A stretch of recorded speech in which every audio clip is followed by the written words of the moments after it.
అనంతపురం కర్ణాటక సరిహద్దు గ్రామాలలో ఇరు రాష్ట్రాల పోలీసులు రూట్ మార్చ్. జిల్లా ఎస్పీ అమిత్ బర్దర్ ఐపీఎస్ గారి ఆదేశాల మేరకు సెబ్ అదనపు SP G Ramakrishna, Kalyanadurgam DSP B Srinivasulu గార్ల ఆధ్వర్యంలో పాల్గొన్న ఇరు రాష్ట్రాల పోలీసులు ఎన్నికల వేళ కర్ణాటక లిక్కర్ జిల్లాలోకి ప్రవేశించకుండా కట్టడి కోసం కేంద్ర సాయుధ బలగాలు, కర్ణాటక ఎక్సైజ్ పోలీసులు మరియు జిల్లా పోలీసులు మరియు సెబ్ ఆధ్వర్యంలో కొనసాగిన రూట్ మార్చ్. రాయదుర్గం మండలంలోని కర్ణాటక సరిహద్దుకు ఆనుకుని ఉన్న గ్రామాలైన గొల్లపల్లి, గలగల, కేపీ దొడ్డి, 75 వీరాపురం గ్రామాలలో ఈరోజు కొనసాగిన రూట్ మార్చ్.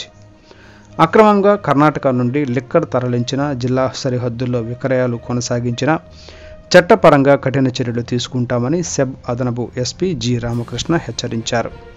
ఈ కార్యక్రమంలో సెబ్ అదనపు SP G Ramakrishna, Kalyanadurgam DSP B శ్రీనివాసులతో పాటు AES Sriram, Rayadurgam CI Srinivasulu, SEB CI Muralikrishna మరియు కర్ణాటక రాష్ట్రం మెలకాల్మూరు, చెల్లికెర, హిరాయూరు సబ్ డివిజన్లకు చెందిన ఎక్సైజ్ సిఐలు రమేష్, నాగరాజు, కిరణ్, అప్పాసాబ్, జుల్ఫీ, ఎస్ఐ తదితరులు పాల్గొన్నారు.